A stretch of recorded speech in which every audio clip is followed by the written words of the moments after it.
வணக்கம். நம்பிக்கை இதுக்காக ஒருத்தரால எந்த எல்லை வரைக்கும் போக முடியும்? இன்னைக்கு நாம பார்க்க போற கதை புனிதர் அபாமுனோடது. இதுல நம்பிக்கை இருக்கு, நெருப்பு இருக்கு, இன்னும் தீர்க்கப்படாத ஒரு பெரிய மர்மமும் இருக்கு. வாங்க இந்த ஆழமான கதைக்குள்ள நாமளும் பயணம் பண்ணுவோம். ஒரு நிமிஷம் யோசிச்சு பாருங்களேன். நீங்க எதுக்காக உங்க உயிரையே கொடுக்க துணிவீங்க? ஒருவேளை ஒரு கொள்கைக்காகவா இல்ல அன்பானவங்களுக்காகவா? இந்த கேள்விதான் இன்னைக்கு நாம தெரிஞ்சுக்க போற புனிதர் அபாமுனோட வாழ்க்கையோட அச்சாணியே. வாங்க டைம் டிராவல் பண்ணி 4ஆம் நூற்றாண்டுக்கு போலாம். இடம் ரோமானிய பேரரசுக்கு கீழே இருந்த எகிப்து. அந்த காலகட்டம் கிறிஸ்தவர்களுக்கு ரொம்பவே ஒரு மோசமான காலம்.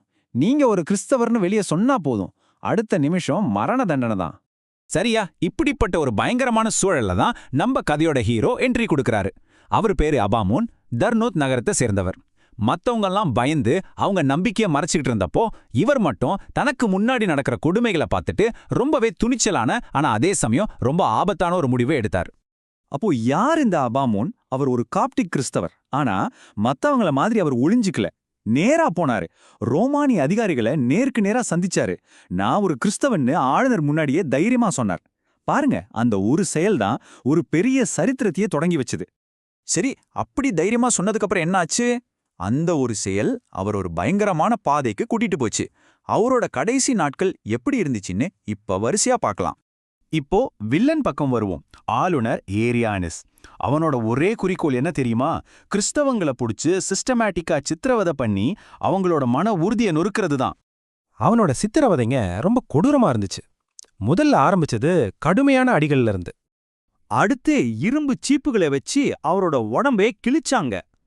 கடைசியா அவரோட உடம்புல ஆணிகளை அடிச்சாங்க.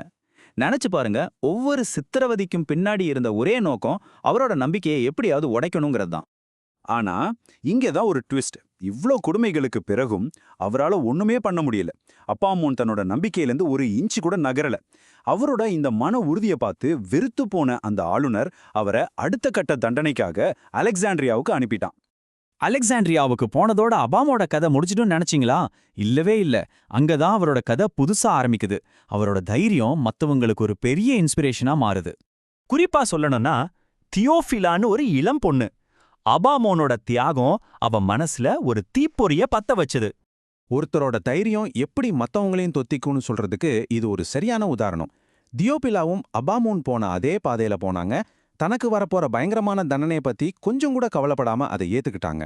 சரி, இப்போ மறுபடியும் அபாமுன் கதைக்கு வருவோம்.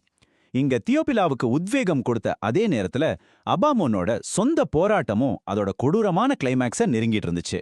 வருஷம் கிபி 372. இந்த வருஷத்துல தான் அபாமுனோட பூலோக வாழ்க்கை முடிவுக்கு வந்துச்சு. ஆனா அவரோட கதை அது முடியவே இல்லை. அது சரித்திரத்துல ஒரு அழியாத பக்கமா மாறிடுச்சு. அவரை எப்படி கொன்னாங்க தெரியுமா? முதல்ல கை கால்களை வெட்டி அதுக்கப்புறம் தான் தலையை துண்டிச்சாங்க. அப்பாப்பா, அந்த கொடூரத்தை யோசிச்சு பார்க்கவே முடியல. அவர் பட்ட கஷ்டங்கள் எல்லாம் வீணா போகல. பல நூற்றாண்டுகளா மக்கள் அவரை போற்றி ஜெபம் செய்றாங்க. இப்ப நீங்க கேக்குற அந்த ஜெபம் அதோட சாட்சி. பாருங்க, ஒருத்தரோட துன்பக் கதை எப்படி பலருக்கு நம்பிக்கையோட ஆதாரமா மாறுதுன்னு. ஆனா கதை இன்னும் முடியல. இங்கதான் ஒரு சுவாரஸ்யமான மர்மம் உள்ள வருது. பல நூற்றாண்டுகள் கழிச்சு அபாமுனோட கதை ஒரு வரலாற்று புதிரா உருவெடுத்து நிக்குது. சரி, என்ன அந்த புதிர்னு கேக்குறீங்களா? புனித அபாமுன் பேர்ல ஒரு சர்ச் இருக்கு. ஆனா பிரச்சனை என்னன்னா, அந்த சர்ச் நம்ம தர்னூத் நகரத்து அபாமுனுக்காக கட்டப்பட்டதா இல்ல அதே காலத்துல வாழ்ந்த அதே பேர்ல இருந்த இன்னொரு தியாகிக்காக கட்டப்பட்டதான்னு வரலாற்று அறிஞர்களுக்கே ஒரு பெரிய குழப்பம் இருக்கு. ஏன்னா அந்த சர்ச்ல வெறும் அபாமுன்னு மட்டும்தான் பேர் இருக்கு. தர்னூத் அபாமுனா இல்ல தூக்காபாமுனான்னு தெளிவா இல்ல. இதனால இந்த மரபு யாருக்கு சொந்தங்கிறது இன்னைக்கு வரைக்கும் ஒரு தீர்க்கப்படாத புதிராவே இருக்கு. ஓகே, ஒரு துணிச்சலான எதிர்ப்புல ஆரம்பிச்ச தியாகத்துல முடிஞ்ச அபாமுனோட பயணத்தை நம்ம பார்த்தோம். கடைசியில அவரு ஒருத்தர இல்ல 2 பேராங்கிற குழப்பமும் இருக்கு. இதெல்லாம் ஒரு பக்கம் இருக்கட்டும், ஆனா இது நம்ம முன்னாடி ஒரு பெரிய கேள்வியை வைக்குது. ஒரு கதை மட்டும்தான் நம்ம கிட்ட மிச்சம் இருக்கும்போது அதுல இருக்கிற வரலாற்று துல்லியம் அவ்வளோ முக்கியமா, இல்ல அந்த கதை நமக்கு கொடுக்கற நம்பிக்கையும் தைரியமும் மட்டும்தான் முக்கியமா? நீங்க என்ன நினைக்கிறீங்க?